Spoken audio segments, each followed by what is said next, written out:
السلام عليكم ورحمة الله وبركاته. الحمد لله نحمده ونستعينه ونستغفره ونؤمن به ونتوكل عليه ونعوذ بالله من شرور أنفسنا وسيئات أعمالنا من يهدي الله فلا مضل له ومن يضلل فلا هادي له وأشهد أن لا إله إلا الله وحده لا شريك له وأشهد أن محمدا عبده ورسوله أما بعد. أعوذ بالله من الشيطان الرجيم. بسم الله الرحمن الرحيم. يا أيها الناس اتقوا ربكم الذي خلقكم من نفس واحدة وخلق منها زوجها وبث منهما رجالا كثيرا ونساء واتقوا الله الذي تساءلون به والأرحام إن الله كان عليكم رقيبا. يا أيها الذين آمنوا اتقوا الله حق تقاته ولا تموتن إلا وأنتم مسلمون. يا أيها الذين آمنوا اتقوا الله قولوا قولا سديدا يصلح لكم أعمالكم يغفر لكم ذنوبكم ومن يطع الله ورسوله فقد فاز فوزا عظيما. صدق الله العظيم. அளவற்ற அருளாளனும் நிகரே இல்லா பேரன்புடையவரும் ஆகிய எல்லாம் அல்ல ஏக இறைவனை போற்றி போன்றவராக என்னுடைய உரையை ஆரம்பம் செய்கின்றேன். நபிகள் நாயகம் ஸல்லல்லாஹு அலைஹி வஸல்லம் அவர்கள் மீதும் அவர்களை பின்பற்றி வாழ்ந்த நபி தோழர்கள் மீதும் நபி தோழியர்கள் மீதும் இஷா தொழுகையை ஜமாத்தோடு தொழுதுவிட்டு அவனுடைய மார்க்கத்தை அறிந்து கொள்வதற்காக இங்கு அமர்ந்திருக்கின்ற நம் அனைவர்களின் மீதும் அந்த ஏகனாகிய அல்லாஹ்வின் அன்பும் மரணும் என்றென்றும் நின்று நிலவட்டுமாக. எல்லாம் அல்ல அல்லாஹ்வின் நல்லடியார்களே, இந்த உலகில் முஸ்லிமாக வாழுகிற நாம் இந்த உலகில் வாழ்ந்து மரணித்ததற்கு பிறகு அல்லாஹ் நம்மை மீண்டும் உயிர் கொடுத்து எழுப்புவான் என்பதையும், உயிர் கொடுத்து எழுப்பி இந்த உலகில் நாம் எப்படி வாழ்ந்தோமோ அதற்கு தகுந்தாற் போன்ற ஒரு வாழ்வை மறுமையில் தரவிருக்கின்றான் என்பதையும் நம்பிக்கை கொண்டிருக்கின்றோம். அப்படி நம்பிக்கை கொண்டிருக்கிற நாம் அனைவருமே இந்த உலகில் வாழுகிற ஒட்டுமொத்த முஸ்லிம் சமுதாயமும் மறுமையில் வெற்றி பெற வேண்டும் என்பதையும், மறுமையில் இறைவன் தரவிருக்கின்ற அந்த சுவனத்தை அடைய வேண்டும் என்பதையும் அனைவருமே விரும்புகிறோம். வணக்க வழிபாடுகளில் ஈடுபாடு காட்டாதவர்களிடம் கூட கேட்டால், நீங்கள் மரணத்திற்கு பிறகு மறுமையில் எப்படி இருக்க விரும்புகிறீர்கள் என்ற கேள்வியை வணக்க வழிபாடுகளில் குறைபாடுகளோடு இருக்கிறவர்களிடம் கேட்டால் கூட மறுமையில் சோனத்தில் இருக்க வேண்டும், மரணத்திற்கு பிறகு இறைவன் நம்மை மீண்டும் உயிர் தளச் செய்து அந்த சொர்க்கத்திற்குள் நாம் குடியமர வேண்டும் என்பதைத்தான் அனைவருமே விரும்பக்கூடியவர்களாக இருக்கின்றோம். அப்படி சொர்க்கத்திற்கு குடியேற வேண்டும் என்றால் நம்மிடம் காணப்பட வேண்டிய முக்கியமான ஒரு பண்பு, அல்லாஹ் அந்த சொர்க்கத்தை யாருக்காக தயாரித்து வைத்திருக்கிறான் என்று அவனது திருமறை குர்ஆனுடைய 3வது அத்தியாயத்தின் 113வது வசனத்தில் அல்லாஹ் விளக்குகிறான். இலா சாரிஉ மக்ஃபிரத்தின் மின் ரப்பிக்கும், அல்லாஹ்வுடைய பாவ மன்னிப்பின்பால் நீங்கள் விரைந்து செல்லுங்கள், ஜன்னாத்தின் சொர்க்கத்தின்பாலும் நீங்கள் விரைந்து செல்லுங்கள். எப்படிப்பட்ட சொர்க்கம்? அர்துஹா ஸமாவாத்தி வல் அர்த், இந்த வானம் பூமியை உள்ளடக்கக்கூடிய அளவில் விசாலமாக இருக்கக்கூடிய அந்த சொர்க்கத்தின்பாலும் பாவ மன்னிப்பின்பாலும் நீங்கள் விரைந்து செல்லுங்கள் என்று இறைவன் சொல்லிவிட்டு உஇத்தத்தில் முத்தகீன். அது யாருக்காக நாம் தயாரித்து வைத்திருக்கிறோம் என்றால் இறையச்சம் உடையவருக்காகத்தான் நாம் தயாரித்து வைத்திருக்கிறோம் என்று அல்லாஹ் சொல்லுகிறான். சொர்க்கத்தில் குடியமர வேண்டும் என்ற ஆசை இருப்பதோடு அந்த சொர்க்கத்திற்கு நம்மை எது எடுத்து செல்லுமோ, சொர்க்கம் செல்வதற்கு எந்த பண்பு நம்மை கொண்டு செல்லுமோ அப்படிப்பட்ட பண்புகளையும் வளர்க்கக்கூடிய மக்களாக நாம் இருக்க வேண்டும்.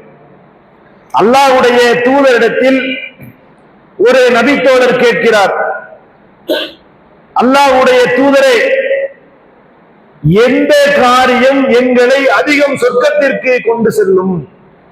எங்களிடம் நிறைய பண்புகள் இருக்கிறது, அந்த பண்புகளில் என்ன பண்பு எங்களை சொர்க்கத்திற்கு கொண்டு செல்லும் என்று அல்லாஹ்வுடைய தூதரிடத்தில் கேட்கிறார். அதற்கு அல்லாஹ்வுடைய தூதர் சொல்றாங்க, ஃபகால தக்வா லில்லாஹி, இறையச்சம் தான் உங்களை அதிகம் சொர்க்கத்திற்கு கொண்டு செல்லும். அதோடு சேர்த்து நற்பண்பு, நற்பண்புகளும் இறையச்சமும் தான் உங்களை அதிகம் சொர்க்கத்திற்கு கொண்டு செல்லக்கூடியதாக இருக்கிறது என்று அல்லாஹ்வுடைய தூதர் அவங்க நமக்கு சொல்றாங்க. அப்ப சொர்க்கத்தை பற்றியும் சொர்க்கத்தினுடைய அந்த இன்பங்களை அனுபவிப்பதை பற்றியும் ஆசை கொள்ளுகிற நாம் அதே நேரத்தில் அந்த சொர்க்கத்தில் எது நம்மை கொண்டு செல்லுமோ அப்படிப்பட்ட அந்த பண்பை வளர்த்துக் கொள்வதில் கவனமாயிருக்கிறோமா? இன்றைய காலம் என்பது அதற்கு இறையச்சம் ஒரு மனிதனிடம் இருந்தால் மட்டும்தான் பாவங்களில் இருந்தே அவன் விடுபட முடியும். இறையச்சம் இல்லை என்றால் சர்வ சாதாரணமாக பாவங்களை செய்துவிடக்கூடிய நிலையில்தான் இன்றைய காலம் இருக்கிறது. ஒரு காலம் இருந்தது, அன்றைய காலங்களில் பாவம் செய்வதற்கு மெனக்கிடம். உதாரணமாக சொல்வதாக இருந்தால், ஒரு சினிமா பார்க்க வேண்டும் என்று இருந்தால் வெளியூர்ல யாரும் பார்த்துருவானோ என்ற அந்த பயத்துல ஒளிந்து ஒளிந்து சென்று சினிமா பார்க்கக்கூடிய ஒரு காலம் இருந்தது. ஆனால் இன்றைய காலம் அப்படியா? ஒருவன் தவறு செய்ய வேண்டும் என்று நினைத்தால் அவனுக்கு ஒரு நாலடியில ஒரு ரூம் கிடைச்சா போதும், கையில போனு ஒரு ரூம் கிடைத்தால் அனைத்து செய்தாலும் உள்ள வந்துவிடும். அப்படிப்பட்ட காலம். திரும்புகிற திசையெல்லாம் பாவங்கள் மிகைத்திருக்கக்கூடிய ஒரு காலத்தில் நம்ம வாழ்றோம்.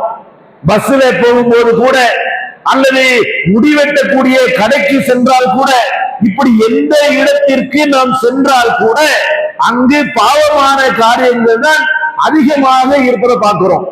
அப்ப இப்படிப்பட்ட இந்த பாவங்களிலிருந்து நாம் மீண்டு வர வேண்டும் என்றால் எப்படிப்பட்ட பேணுதலோ நம்ம இருக்கணும்? இறையச்சம் வரணும், இறையச்சம் வேண்டும். அந்த இறையச்சத்திற்கு அடித்தளம் என்ன? ஒரு பாவம் நிகழுகிற ஒரு இடத்தில் இருந்தால் பேணுதலோடு இருக்கணும். இது பாவமா? இது இந்த காரியம் நம்மை பாவத்தில் தள்ளிவிடுமா? மறுமையில் சொர்க்கத்தை அடைவதை விட்டு இந்த காரியம் நம்மை தடுத்து விடுமா என்று அதில் அதிகம் கவனம் செலுத்துகிற மக்களாய் இருக்கணும். நபி ஸல்லல்லாஹு அலைஹி வஸல்லம் அவங்க காலத்துல சாபித் பின் கைஸ் என்ற ஒரு நபித்தோழர் எவ்வளவு கவனம் பாருங்க, சொர்க்கம் செல்ல வேண்டும் என்ற அந்த ஆசையில எவ்வளவு பேணுதலாக இருக்கிறாங்க. அவர் ஒரு வசனம், அல்லாஹ்வுடைய தூதர் சபையில இருக்கிறாங்க, ஒரு வசனத்தை அல்லாஹ் இறக்குகிறான். என்ன வசனம்? உங்களுடைய சத்தத்தை நபியினுடைய சத்தத்திற்கு மேலாக உயர்த்தாதீர்கள் என்ற ஒரு வசனத்தை அல்லாஹ் இறக்கிறான். அந்த வசனம் இறங்கியதற்கு பிறகு அவர் பள்ளிவாசலுக்கு வருவதை விட்டு நிப்பாட்டிட்டார். பள்ளிவாசலுக்கு போறதில்லை. நபி ஸல்லல்லாஹு அலைஹி வஸல்லம் அவர்கள் எந்த சபையில் அமர்ந்திருக்கிறார்களோ அங்கு அமர்வதை அவர் தவிர்த்து கொண்டார். என்ன செய்யறாங்க? நபி ஸல்லல்லாஹு அலைஹி வஸல்லம் அவங்க சாது ரலியல்லாஹு அவங்கள பாக்குறாங்க. பார்த்து, சாது, உங்க வீட்டுக்கு பக்கத்து வீட்டுக்காரர் இருக்கிறாரா இல்லையா, நம்ம சாபித் பின் கைஸ், அவர் பள்ளிக்கு வர்றதில்லையே, என்னன்னு கொஞ்சம் பார்த்துட்டு வாங்கன்னு சொல்றாங்க. உடனே அவர் என்ன செய்யறாருன்னா, அவர் சாபித் பின் கைஸ் அவங்கள பார்க்க போறாங்க. பார்க்க போனா, என்னப்பா நீங்க பள்ளிக்கு பக்கமே வர்றதில்லை, அல்லாஹ்வுடைய தூதர் விசாரித்து வருமாறு உங்களை சொன்னாங்க என்று சொல்றாங்க. உடனே அவர் சொல்றாரு, அனமின் அகலின்னார். அவர் சொல்றாரு, நான் நரகவாசி ஆயிட்டேன், நான் நரகவாசி ஆகிவிட்டேன் என்று சொல்லுகிறார். அப்ப அதுக்கு காரணத்தையும் சொல்றாரு. ஏன்ப இவ்வளவு பெரிய வார்த்தை சொல்றீங்க? இவ்வளவு பெரிய நரகவாசி என்பது சாதாரண வார்த்தை இல்ல, இவ்வளவு பெரிய வார்த்தையை சர்வ சாதாரணமா சொல்றீங்களே என்று கேட்கும் பொழுது அவர் சொல்றாரு, அல்லாஹ் இந்த ஒரு வசனத்தை இறக்குறான், ஆனால் நான் எப்போதுமே சவுண்டா பேசுறானே, அல்லாஹ்வுடைய தூதருடைய சபையினாலும் சரி மற்ற இடங்கள்ல இருந்தாலும் என்னுடைய குரல் கடுமையா இருக்கும். அதனால தூதருடைய சவுண்டுக்கு மேல என்னுடைய சவுண்டு உயர்ந்து விடுமோ என்று நான் பயப்படுகிறேன், அதனாலதான் நான் வரல அப்படிங்கிறார். அல்லாஹ் சொல்றது சவுண்ட பத்தி இல்ல, முடிவெடுக்க கூடியது. ஒரு சபையில நீங்க இருக்கிறீங்கன்னா தூதர் பார்த்துக் கொள்வார். ஏதேனும் ஒரு கம்ப்ளைண்ட் வருது, ஏதேனும் ஒரு பிரச்சனை வருதுன்னா நீங்க முந்திக்கிட்டே சொல்லாதீங்க, பொறுமையா இருங்க, தூதர் அதற்கு தீர்வு தருவார் என்ற அர்த்தத்துல அந்த வசனத்தை அல்லாஹ் இறக்கலாம். ஆனா இவர் என்ன செய்யறார், தப்பா விளங்கி கொண்டு அல்லாஹ்வுடைய தூதருடைய சத்தத்தை விட என்னுடைய சத்தம் அதிகமாயிரும், அதனாலதான் நான் வராம இருக்கிறேன் என்று அவர் சொல்றார். உடனே இதை நபி ஸல்லல்லாஹு அலைஹி வஸல்லம் அவங்ககிட்ட சொல்றாங்க. சாபிர் இல்லாமங்க, அல்லாஹ்வுடைய தூதரே, அவர் பள்ளிக்கு வராமல் இருப்பதற்கான காரணத்தை இதைத்தான் சொல்றாங்க, இதை சொல்லுகிறார் என்று சொன்ன உடனே அல்லாஹ்வுடைய தூதர் அவரை அழைச்சிட்டு வாங்க என்று சொல்லிட்டு, நீங்க போய் அவர்கிட்ட சொல்லுங்க, பல்ஹுவ அஹலில் ஜன்னா, நீங்க சொல்லுங்க அவர் சொர்க்கவாசி, அவர் நரகவாசி கிடையாது. உயிரோடு இருக்கும் பொழுது அல்லாஹ் அல்லாஹ்வுடைய தூதர் அவர்களுக்கு உத்தரவாதம் அளிக்கிறாங்க, கவலைப்படாதீங்க, உங்கள் சத்தம் உயர்ந்ததால் நீங்கள் நரகவாசியாக ஆகிவிட மாட்டீர்கள், நீங்கள் சொர்க்கவாசி.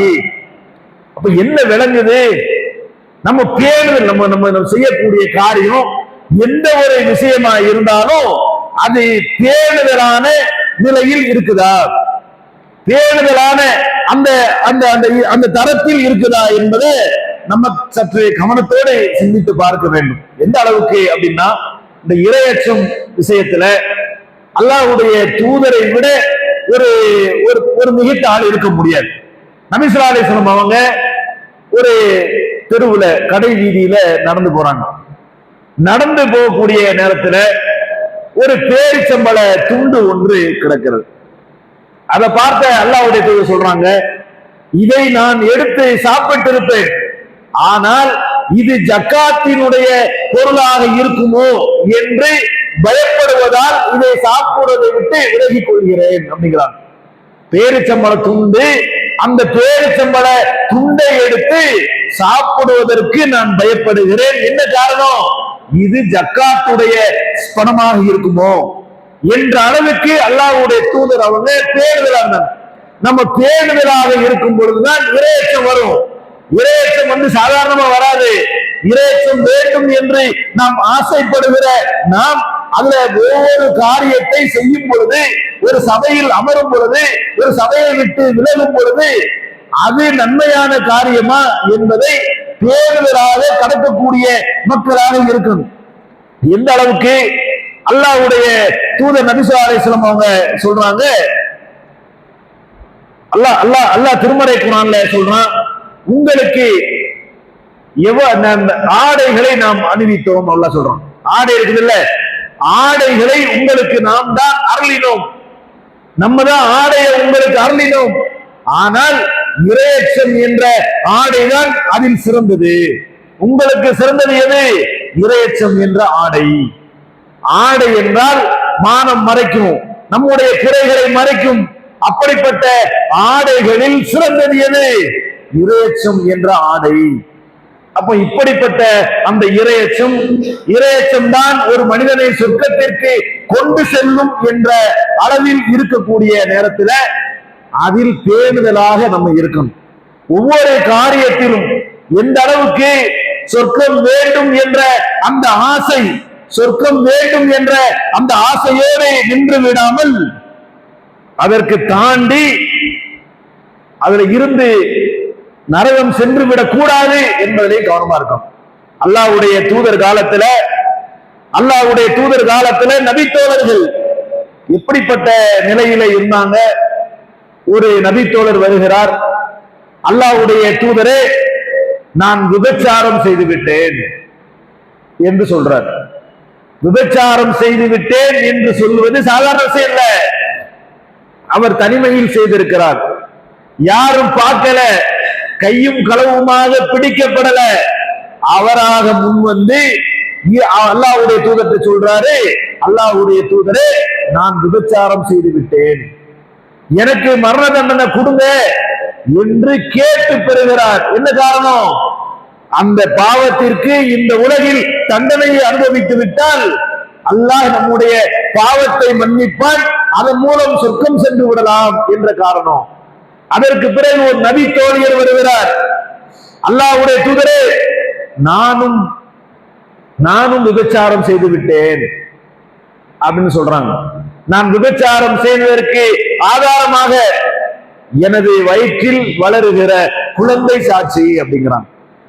உடனே அல்லாஹ்வுடைய தூதர் சொல்றாங்க, நீ விபச்சாரம் செய்தாய், உனக்கு தண்டனை சரிதான், உன் வயிற்றுல வளருகிற குழந்தை என்ன பாவம் பண்ணியது, போய் பெற்றெடுத்துட்டு வா என்று திருப்பி அனுப்புறாங்க. பாவ மன்னிப்பு கேட்டு திருந்திக் கொள்வதற்கு ஒரு வாய்ப்பு இருந்தாலும் அந்த அம்மா குழந்தை பெறுவது வரைக்கும் காத்திருந்து குழந்தையை பெற்றெடுத்து கை குழந்தையோடு அல்லாஹ்வுடைய தூதருடைய சபைக்கு வர்றாங்க. அல்லாஹ்வுடைய தூதர் அவர்களே, நான் விபச்சாரம், எனக்கு தண்டனை கொடுங்க. அதற்கு பிறகும் அல்லாஹ்வுடைய தூதர் சொல்றாங்க, இந்த குழந்தை தானாக உட்கொள்ளுகிற வரை சென்று வா. 2 வருடம் பால்குடி சட்டம் இருக்குது, அதை முறையாக செலுத்திவிட்டு இந்த குழந்தை உணவை தானாக உட்கொள்ளுகிற நிலை வரும் பொழுது வா அப்படின்னு சொல்றாங்க. அது வரைக்கும் காத்திருக்கிறாங்க. 2 வருஷம் காத்திருந்து பால் கொடுத்து அதை முடித்ததற்கு பிறகு கையில் ஒரு உணவை கொடுத்து அந்த குழந்தையை கொண்டு வருகிறார்கள். அல்லாஹ்வுடைய தூதர் அவர்களே, இப்போது இந்த குழந்தை தானாக உணவை உட்கொள்ளும் நிலைக்கு வந்துவிட்டது, எனவே எனக்கு தண்டனை கொடுங்க. எப்படி கேட்டு வாங்குறாங்க? அவங்களுக்கு இந்த உலகத்தின் மீது ஆசை இல்லையா? வாழணும் என்ற அந்த எண்ணம் இல்லையா? இந்த உலகத்தின் மீது உள்ள அந்த மோகம் அவர்களுக்கு இல்லையா? செல்வ செழிப்போடு வாழணும் என்ற அந்த ஆசை அவர்களுக்கு இல்லையா? இருந்துச்சு. ஆனால் அதை விட மேலாக மறுமையில் சொர்க்கத்தின் மீது ஆசை கொண்டார்கள். மறுமையில் சோனத்தை அடைய வேண்டும் என்பதில் அவ்வளவு கவனமாக இருந்தார்கள். அப்படிப்பட்ட மக்களாக நாமும் இந்த உலகில் வாழ்கிறோம், நாமும் இந்த உலகில் பாவங்களை செய்கிறோம். அந்த பாவங்களில் இருந்து இறைவனிடம் மன்னிப்பு கேட்டு திருந்துகிற மக்களா இருக்கணும். அதே நேரத்தில் எந்த அளவிற்கு இறையச்சத்தை நம்முடைய வாழ்வில் நடைமுறைப்படுத்த முடியுமோ, யாரும் பார்க்கல இதனாலும் செஞ்சிடலாம் என்ற எண்ணம் இருக்கக்கூடாது. இறையச்சமே கிடையாது. ஒருவன் தனிமையில் இருந்து இறைவனை அழும் பொழுதுதான் இறையச்சம். 4 பேர் முன்னாடி பெரிய அளவுல பிரார்த்திக்கிறது, கண்ணீர் விட்டு அழுவது, தஸ்பீஹ் மணி செய்வது கிடையாது இறையச்சம். இறையச்சம் என்பது தன்னந்தனியாக இறைவன் முன்னால் நின்று தான் செய்த பாவங்களை நினைத்து இறைவன் தயாரித்து வைத்திருக்கிற அந்த நரகத்திற்கு முன்னால் கொண்டு வந்தால் இறையச்சம் தன்னால வரும். அப்படிப்பட்ட அந்த இறையச்சத்தை பெற்று மறுமையில் சோனத்தை அடைகிற நன்மக்களாக அல்லாஹ் உங்களையும் என்னையும் ஆக்கிரட்டும் என்று கேட்டுக்கொண்டு என்னுடைய இந்த உரையை நிறைவு செய்கிறேன். வாய்கிறதான அல்ஹம்துலில்லாஹி ரப்பில் ஆலமீன். அஸ்ஸலாமு அலைக்கும். சுப்ஹானல்லாஹி வ பிஹம்திஹி அஷ்ஹது அல்லா இலாஹா இல்லா அன்த அஸ்தக்ஃபிருக்க